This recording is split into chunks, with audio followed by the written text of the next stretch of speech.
Alright guys, so yesterday we talked about two different types of government, how you had limited and unlimited governments. The difference being that in a limited government, your rulers had certain laws and rules and things that they had to follow. In an unlimited government, those leaders could pretty much do whatever they wanted. So that's going to take us to some different forms of government then.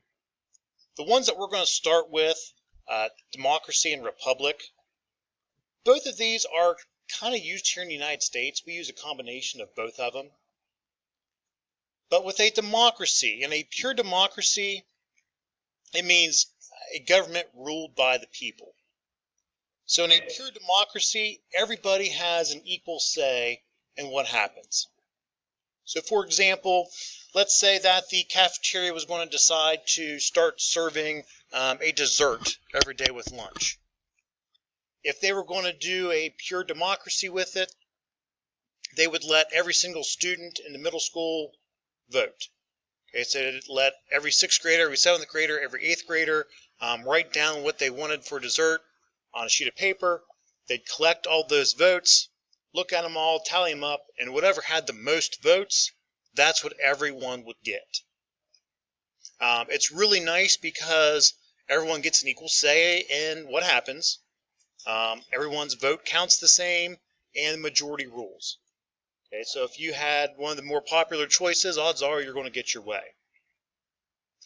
A republic is similar in the fact that people still get to rule themselves, but it's through representatives. So with a republic, people will vote on someone and elect someone to do their voting for them. So back to our cafeteria example, instead of having every single student vote, maybe each grade level would have a class representative. We'll just call it a class president. Okay, so the 6th grade class president, the 7th grade class president, and the 8th grade class president would get together.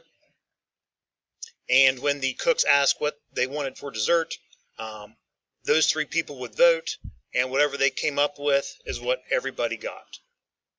So they each have their own advantages.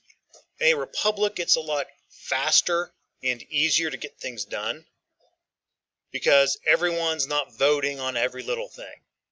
Okay, think back, how long do you think it would take for the cooks to count all 500 some votes of the middle school students?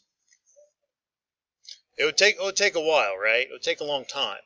But with a republic, you have far fewer votes to go through, so it's a lot faster. Okay, the only downside with that republic is, the person you voted on to vote for you might not win, and what they voted on for their dessert might not be what you wanted. So this is, like I said, it's what the United States uses a combination of. When we have our elections, sometimes your parents will vote democratically, or they'll vote in a pure democracy where at the local level they might be able to vote on a tax levy or some type of local law. Everyone gets to vote. Whatever has the most votes that goes for it, that's what will happen. And then obviously this year we're in a presidential election. We're pretty much electing different senators and different representatives to do our voting for us. But all this goes with number 6, which is federal government. Guys, with number 6 and the federal government, we just have this on here for you because you hear that term federal a lot. We just want you to know that it means national government. Okay, it's talking about the government for the whole country. So with our government here in the United States, we use a 3-branch system. We have an executive branch, which is what most people are familiar with. Our executive branch consists of our president, our vice president, and their cabinet members, which we'll get to in a little bit. The other branch is the legislative branch. This is that group of representatives that we are talking about. These are the people that we vote on to do our voting for us on a daily basis. So with your legislative branch, it's made up of the Senate and the House of Representatives, and we'll get in deeper in that in a little bit. The other group, and you're hearing a lot about this group right now, is the Supreme Court. Okay, this is our judicial branch. With our judicial branch, there are 9 Supreme Court justices or judges. This group is picked by the president. It's not quite that simple, which we'll get into. So we have these 3 different branches, just so that each branch has a specific job that they take care of, and one group isn't meant to be more powerful than the other. Each one has, we call it checks and balances. So each one has a certain say in the other groups. So today we'll start with the executive branch. Here in the United States, that's led by a president. It's his job to enforce the laws, control our military, and make agreements with other countries. If another country has an issue with the United States or wants help from the United States or something like that, the president is the one that they pick up the phone and call. Okay, he's kind of our main representative. Now, we talked about how it was the vice president and the other cabinet members.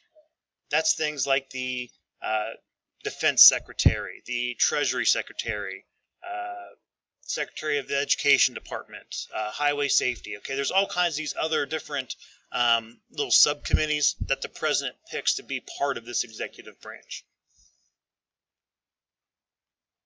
The other group is the legislative branch.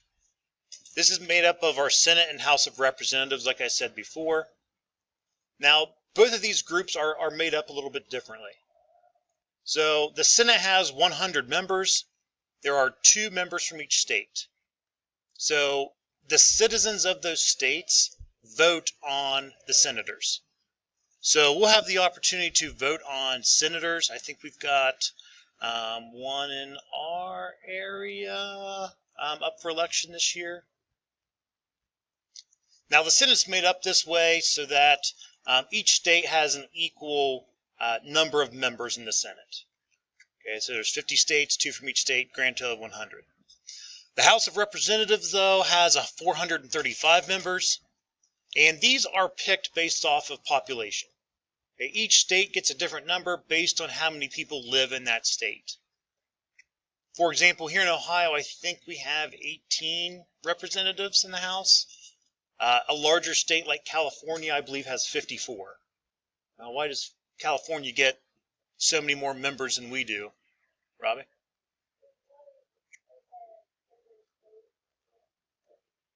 Yeah, there's a lot more people that live there. Okay, the size of the state doesn't really matter. It's how many people actually live there. You have some big states that don't have very many representatives at all. I think the state of Alaska only has 1, maybe 2 representatives. North and South Dakota have 2 representatives apiece. So it just kind of depends on how many people live in that state versus how many representatives they get in the House. But this legislative branch, they're responsible for making the laws, controlling the spending of our government, like what our tax dollars go to pay for, that kind of stuff. The last group we'll talk about today is the judicial branch. Our judicial branch is just our court system. They're the ones who make sure that all the laws that we make and treaties that we agree to with other countries and that kind of stuff all goes with the Constitution. Our highest court is that Supreme Court, and this is what we're hearing a lot of lately because we're in the middle of picking a new Supreme Court judge. So our Supreme Court judges are picked by the president, but the Senate has to approve his choice. Okay, that's part of that checks and balance thing. So we've seen it on CNN 10 a couple days now, where President Trump picked who he wants to be a judge, but even though he picks that person, the Senate still has to interview them and approve of that choice. If the Senate decides that they don't want that person, well, the president picks somebody else and they start all over again. But with our Supreme Court, those judges, once they are picked to be on the court, they have that position for life. So they are a Supreme Court judge until they either quit, retire, or pass away. Okay, so that's what happened to our previous Supreme Court judge, Ruth Bader Ginsburg. She passed away about a month or 2 ago. I think it was about a little more than a month ago. Okay, so the president has to pick someone to fill her spot.